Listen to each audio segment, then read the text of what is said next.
بالله من الشيطان الرجيم.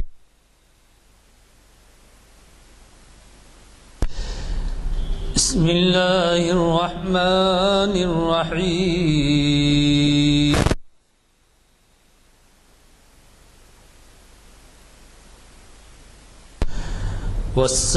والسماء وما أدراك ما الطارق النجم الثاقب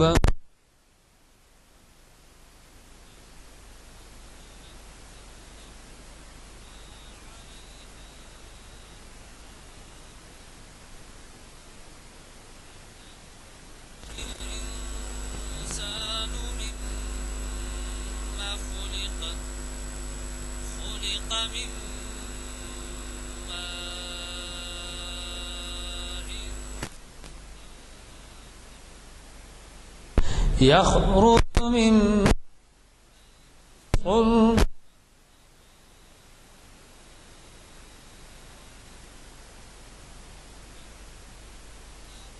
وجعه لقادر يوم تبلى السرائر فما له من قوة ولا ناصر والسماء والأرض ذات الصدع إنه لقول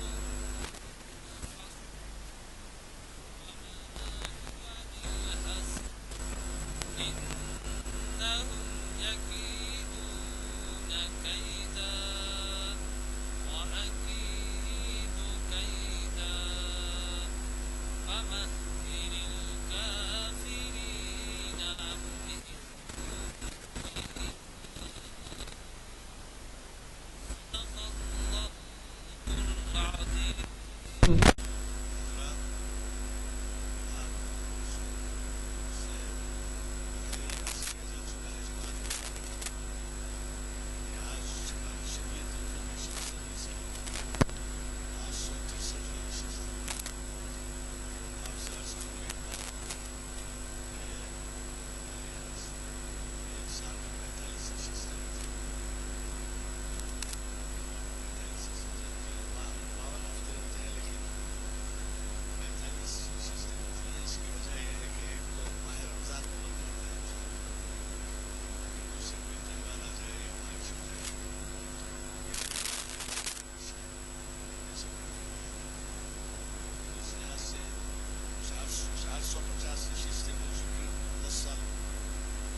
ایمان کامل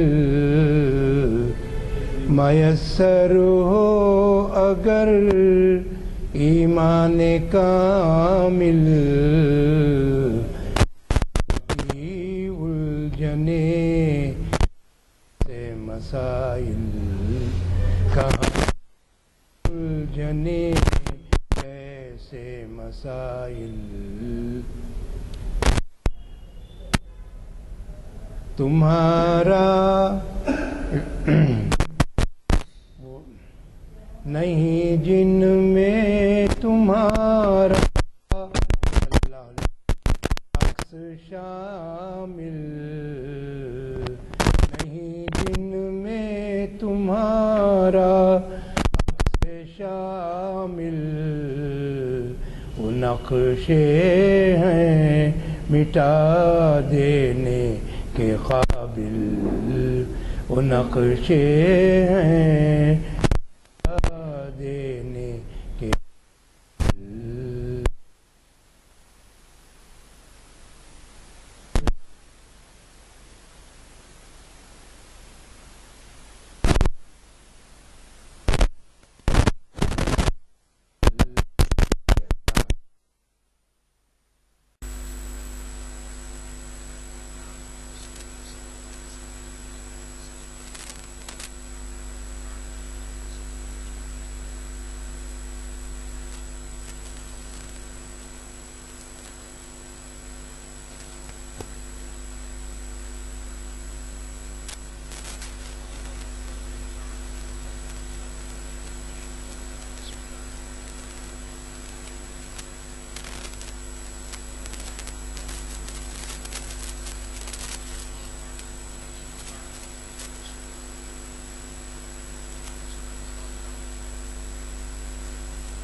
چاہے جیسے ہوں حالات سے نکلنے کی رہنمائی سیرت کے اندر ملتی ہے.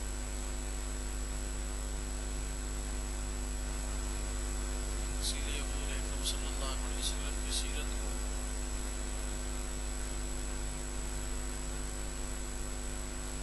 سامنے رکھتے ہوئے موجودہ حالات کے اندر مسلمانوں کے لیے کیا لائے عمل اس پر بھی بات حضرات کے سامنے عرض کرنا چاہتا ہوں.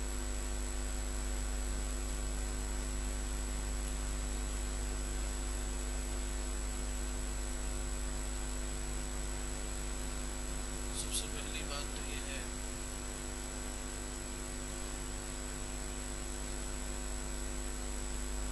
مسلمانوں کی جو اعمال ہیں ان کا جو کردار ہے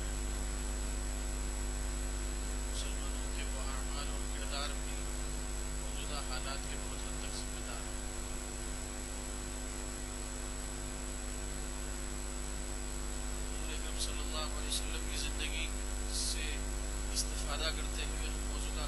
جائزہ لیں تو مسلمان بالکل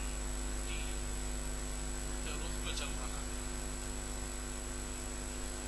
جو شفقت، جو محبت، جو مروت انسانیت کے ساتھ مسلمان کو ہونی چاہیے وہ ہے نہیں. آپ دیکھیں گے کہ مسلمانوں میں دینی مزاج، پروان چڑھنا، حوصلہ افزائی کسی کی بالکل محفوظ ہے. کوشش کی جاتی ہے کہ کسی کی چھوٹی سی غلطی بھی ہو تو اس کو اتنا اچھالا جائے کہ وہ سر اٹھا کے آپ کے سامنے بات نہ کر سکے. ہمارے محلے اور معاشرہ ہمارا ایسا ہو گیا کہ لوگ یہ کہتے ہیں کہ کوئی زمین خریدنا ہے تو خریدو، لیکن مسلمانوں کے محلے میں مت خریدو.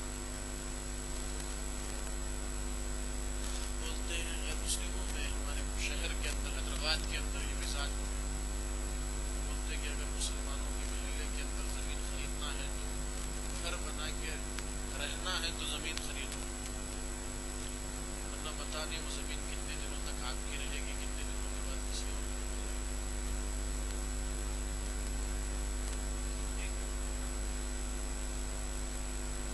جس امت کو خیر امت کہا گیا تھا، آج یہ کہا جائے تو غلط نہیں ہوگا کہ وہ شر امت بن گئی ہے. یہ بالکل صحیح ہے کہ سب ویسے نہیں ہے. الحمدللہ بہت بڑا طبقہ مسلمانوں کا سنجیدہ ہے، سمجھدار ہے، شرافت اپنے مزاج میں رکھتا ہے. لیکن کچھ مسلمان ایسے بھی ہیں جس سے انسانیت شرمسار ہے. حالانکہ حضور اکرم صلی اللہ علیہ وسلم کی زندگی اس کے بالکل برعکس تھی، اس کے بالکل خلاف تھی.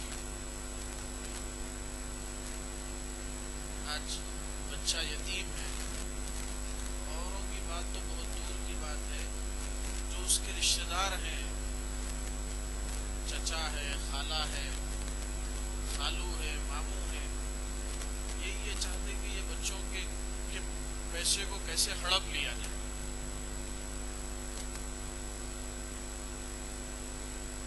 حالانکہ حضور اکرم صلی اللہ علیہ وسلم کی تعلیم یہ ہے کہ جس نے یتیم کی پرورش کی، اسے پالا پوسا بڑا کیا، وہ اور میں جنت میں ایسے رہیں گے. حضور اکرم صلی اللہ علیہ وسلم ایک دفعہ باہر تشریف لے جا رہے تھے تو دیکھیں کہ کچھ بچے کھیل رہے ہیں.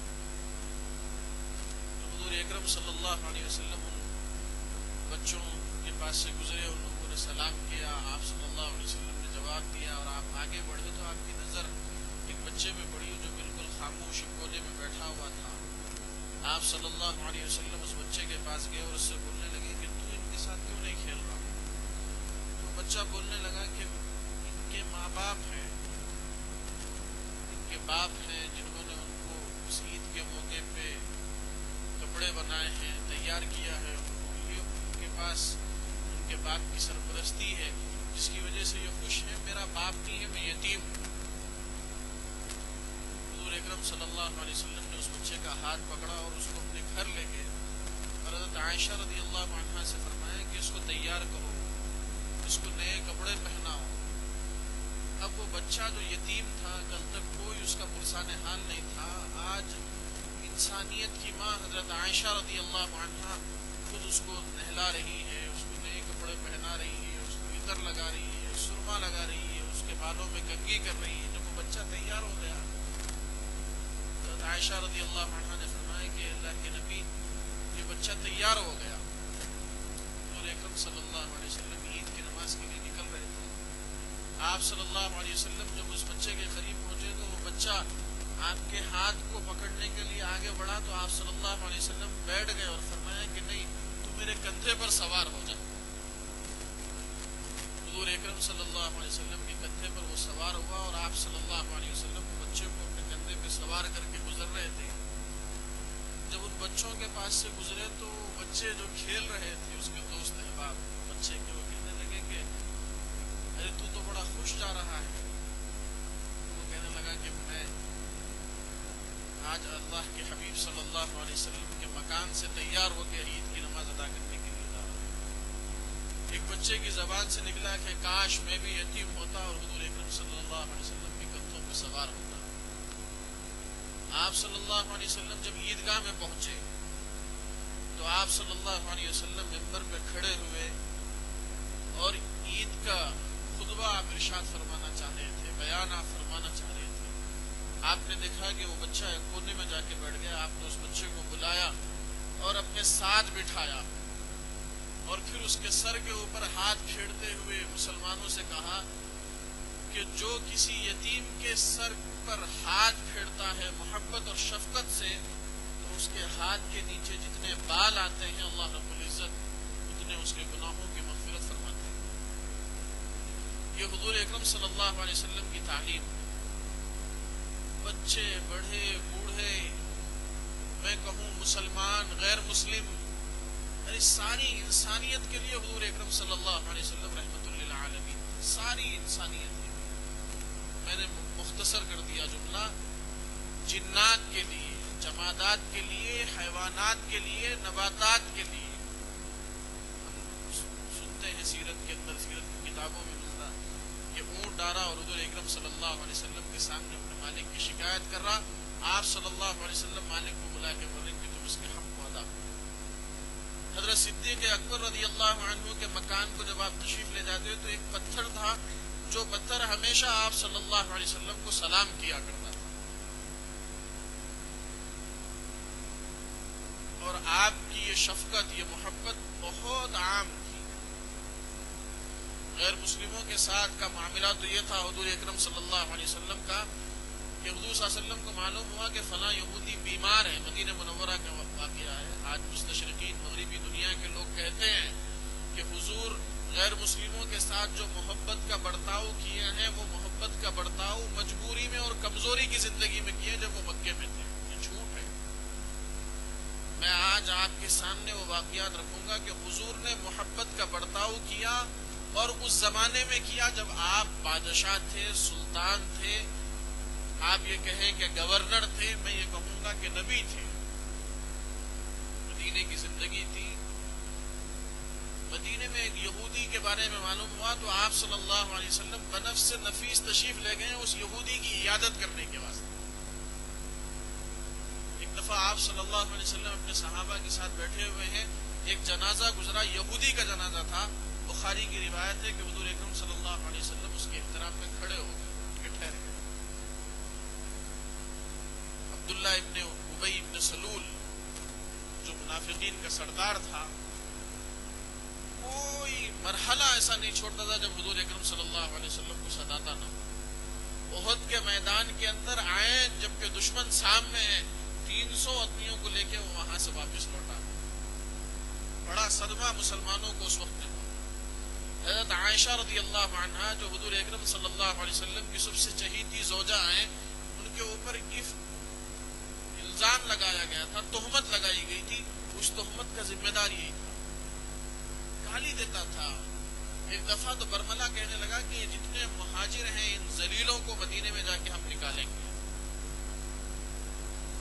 لیکن ان تمام چیزوں کے باوجود حضور اکرم صلی اللہ علیہ وسلم جب اس کی وفات ہوئی، مرا ہوئی، حضور اکرم صلی اللہ علیہ وسلم اس کی جنازے کی نماز پڑھنے کے لیے تشریف لے گئے۔ صحابہ بے چین تھے کہ اللہ کے رسول یہ تو کھلا ہوا دشمن خدا ہے، یہ تو کھلا ہوا دشمن اسلام ہے، ہر مرحلے پہ اس نے آپ کو تکلیف دی ہے، آپ کو ستایا ہے، آپ اس کے احترام میں جا رہے ہیں، آپ اس کی نماز جنازہ پڑھنے جا رہے ہیں، یہ تو کھلا ہوا کافر ہے، منافق ہے یہ۔ لیکن آپ صلی اللہ علیہ وسلم، حضرت عمر بے چین ہوئے۔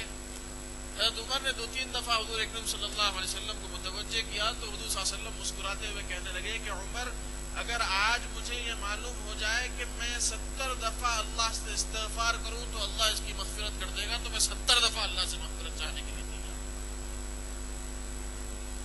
اپنا کرتا مبارک اتار کر عبداللہ ابن ابی ابن سلول کو دیا کہ اس کرتے کے اندر اس کی تدفین کی جائے، اس کو دفن کیا جائے۔ یہ غیر مسلموں کے ساتھ آپ کے اخلاق ہے، یہ غیر مسلموں کے ساتھ آپ کا رویہ ہے۔ صرف غیر مسلم نہیں، میں آگے بڑھوں تو جانی دشمن، اس کے ساتھ حضور اکرم صلی اللہ علیہ وسلم کا رویہ کیسا تھا؟ ایک آدمی مکے سے نکلا اس ارادے سے کہ حضور کو میں قتل کروں گا والعیاذ باللہ، اپنی تلوار کئی دن تک زہر کے اندر ڈالے رکھا اور وہ تلوار لے کے مدینہ منورہ پہنچا. عمیر ابن وہب اس کا نام تھا, اور صفوان بن امیہ اس کو بھیجے تھے احد کے واقعے کے بعد. تو وہ تلوار لے کے پہنچا. اس کے حالات دیکھ کے لوگ سمجھ گئے کہ یہ آدمی کچھ بدماشی کرنے آیا ہے. صحابہ سمجھ گئے, اور صحابہ اسی فکر میں تھے. حضور اکرم صلی اللہ علیہ وسلم نے اس کو بلایا اور اس کو اپنے قریب بٹھایا, اس کے سامنے پوری بات رکھی, اور اسی بات کے دوران اس سے کہا کہ تجھے یہاں صفوان ابن امیہ نے بھیجا ہے اور تجھے یہ کام دے کے بھیجا ہے کہ تو اس تلوار سے مجھے ختم کرے. جب یہ سنا تو بالکل پشیماں ہوا, پریشان ہوا, اور حضور اکرم صلی اللہ علیہ وسلم سے معافی مانگی. حضور اکرم صلی اللہ علیہ وسلم نے اس سے تعارض نہیں کیا, اس کو مارا پیٹا نہیں, مسلمانوں کے حوالے نہیں کیا کہ تم جو چاہے اس کے ساتھ کرو, یہ مجھے قتل کرنے آیا. حضور نے اس کو معاف کر دیا. حضور نے کہا کہ تو جا سکتا ہے, تجھے رخصت ہے. وہ باہر نکلا اور پھر پلٹ کے حضور کی خدمت میں آیا اور آ کے کہنے لگا کہ اللہ کے رسول مجھے کلمہ پڑھا دیجیے, وہ مسلمان ہونا چاہتا ہوں. وہ مشہور واقعہ بچوں کو کی کتابوں میں ملتا ہے. ایک دفعہ حضور ایک باہر ٹھہرے ہوئے تھے, غزوے سے واپس ہو رہے, بڑی سخت دھوپ تھی, کچھ چھاؤں ملی تو چھاؤں میں حضور اکرم صلی اللہ علیہ وسلم آرام کرنے کے لیے لیٹ گئے. صحابہ اب سب ایک طرف تھے اور حضور تنہائی میں لیٹے ہوئے تھے. تلوار لٹکی ہوئی تھی. ایک دشمن خدا آیا اور آ کے اس نے وہ تلوار نکالی, اور یہ سوچ کر کہ آج میں حضور اکرم صلی اللہ علیہ وسلم کو قتل کر دوں گا. تلوار سوکھ کے ٹھہرا, آپ کی آنکھ کھلی. تو وہ کہنے لگا کہ محمد اب تم بتاؤ کہ تمہیں مجھ سے کون بچا سکتا ہے. اب تو تم میرے ہاتھ میں ہو, میرے ہاتھ میں تلوار ہے اور تمہارا سر ہے, اب تمہیں کون بچا سکتا ہے مجھ سے.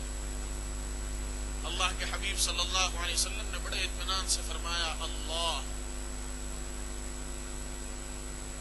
حضور اکرم صلی اللہ علیہ وسلم کی زبان سے نکلے ہوئے وہ جملے اس قدر اس پر اثر کرے کہ وہ تلوار بازو رکھ دیا. آپ صلی اللہ علیہ وسلم نے تلوار اٹھائی اور اس کو معاف کیا. وہ ان اخلاق سے متاثر ہو کے اسلام کے اندر داخل ہو. خیبر میں جب آپ پہنچے, یہودیوں نے بدماشی کی, زہر دیا,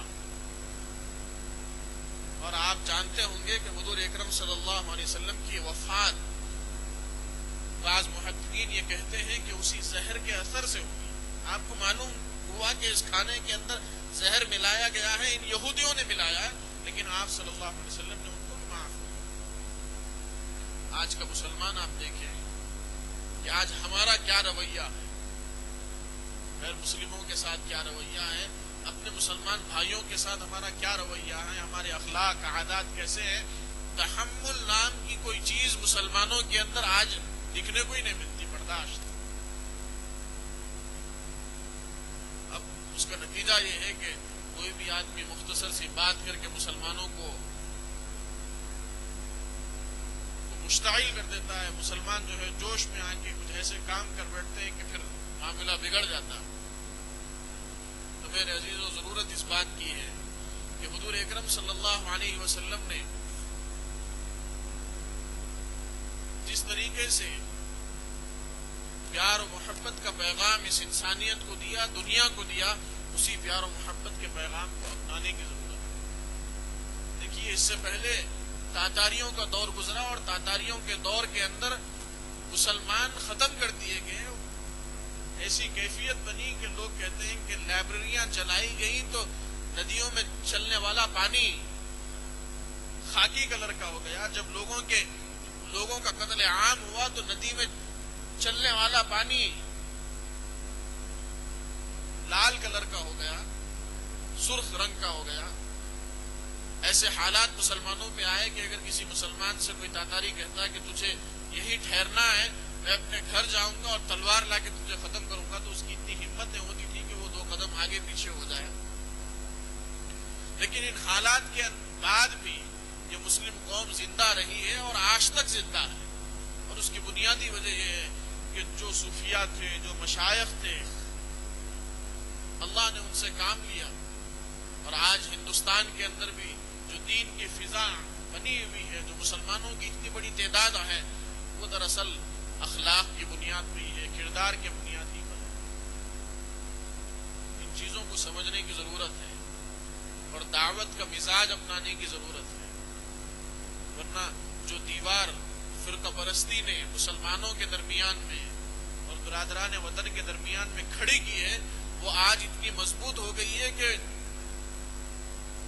آج مسلمان ایک تنگی محسوس کر رہا ہے، ایک بے چینی محسوس کر رہا۔ مسلمان ہی نہیں بلکہ ملک کی ساری اقلیتیں بے چین ہیں، اکثریتی فرقے کے جو سنجیدہ لوگ ہیں وہ بے چین ہیں ملک کے حالات کو دیکھ کر۔ اس وقت میں ایک راستہ ہے، وہ یہ ہے کہ ہم اخلاق نبوی کو اپنائیں۔ یہ اخلاق نبوی کو اپنانا یہ کمزوری کی دعوت نہیں ہے، یہ تو اسلام کی ایک خصوصیت ہے کہ اس مذہب کو جتنا دبایا گیا ہے، جتنا ختم کرنے کی کوشش کی گئی ہے، اسی قوت سے یہ پھیلا ہے، اسی قوت سے یہ ابھرا ہے۔ ایسے ہزاروں آئے اور ہزاروں گئے، لیکن اسلام اپنی جگہ باقی ہے، اور پہلے سے زیادہ مسجدیں ہیں، پہلے سے زیادہ مصلی ہے، پہلے سے زیادہ سجدے اللہ کی بارگاہ میں ہو رہے ہیں۔ لیکن یہ حالات تازیانہ ہے مسلمانوں کے لیے کہ مسلمان ہوش کے ناخن لیں، مسلمان سمجھیں کہ اس وقت میں کیا ذمہ داری ان کے اوپر عائد ہوتی ہے، اور وہ ذمہ داری یہ ہے کہ وہ اپنے آپ کو سدھارنے کی فکر کریں، اپنے اخلاق کو بنانے کی فکر کریں، اور حضور اکرم صلی اللہ علیہ وسلم نے جو اسوہ اور نمونہ رکھا ہے، اس اسوے اور نمونے کو ہم دنیا میں عام کرنے کی فکر کریں۔ آج دیکھیے، آج صورتحال یہ ہوئی کہ ایک داڑھی والا، کرتے پیجامے والا اگر گزر رہا ہے راستے پہ سے، تو ہمارے برادران وطن جو ہیں، ہمارے غیر مسلم بھائی جو ہے، اس کو ایک اجنبی اور اچنبے کی کیفیت کے اندر اس کو دیکھتے ہیں۔ اس اجنبیت کو ختم کرنے کی ضرورت ہے، انہیں اپنے سے قریب کرنے کی ضرورت ہے، بتانے کی ضرورت ہے کہ دیکھو جس نبی کے سلسلے میں کہا جا رہا اس نبی کے اخلاق یہ ہیں۔ کبھی کسی کو آپ صلی اللہ علیہ وسلم نے تکلیف نہیں پہنچائی، جو تکلیف پہنچانے کے لیے آئے آپ صلی اللہ علیہ وسلم نے جب موقع پڑا ان کے لیے پھول بچھائے۔ کتنے واقعات ہیں، مکے کی زندگی تو بھری ہوئی ہے، میں مدینے کی زندگی کا بتا رہا ہوں۔ صلح حدیبیہ کے موقع کے اوپر 80 آدمی حضور اکرم صلی اللہ علیہ وسلم پر حملہ کرنے کے لیے آئے۔ آپ صلی اللہ علیہ وسلم کے صحابہ نے انہیں گرفتار کیا اور حضور صلی اللہ علیہ وسلم کی خدمت میں پیش کیا کہ اللہ کے حبیب صلی اللہ علیہ وسلم یہ آپ کے قتل کا منصوبہ لے کے آئے تھے۔ آپ صلی اللہ علیہ وسلم نے فرمایا کہ انہیں معاف کرو، انہیں چھوڑ دو۔ ہندا کا واقعہ ہے کہ حضور اکرم صلی اللہ علیہ وسلم کے چچا کا کلیجہ چبائی ہے، آپ صلی اللہ علیہ وسلم نے معافی کا اعلان کیا۔ حبشی کا واقعہ ہے، حضور اکرم صلی اللہ علیہ وسلم کے چچا کو اس نے شہید کیا، ٹکڑے ٹکڑے کر دیے، ایسے بنا دیا کہ آپ صلی اللہ علیہ وسلم اپنے چچا کو دیکھ نہیں پائے۔ جب حبشی آیا حضور اکرم صلی اللہ علیہ وسلم نے حبشی کو بھی قبول کیا۔ خالد بن ولید جن کی وجہ سے احد کے میدان کے اندر 70 صحابہ شہید ہوئے، جب وہ مدینہ منورہ میں آئے تو آپ نے دونوں ہاتھ پھیلا کر ان کا استقبال کیا اور انہیں اپنے آغوش کے اندر لیا۔ سعد بن وقاص،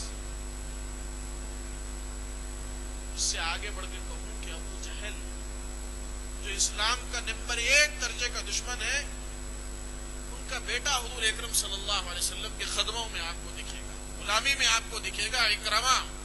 کیوں؟ اس لیے کہ آپ صلی اللہ علیہ وسلم کے اخلاق میں سے دشمن ہو دوست ہو، ہر ایک کے لیے آپ صلی اللہ علیہ وسلم کا سینہ کشادہ تھا۔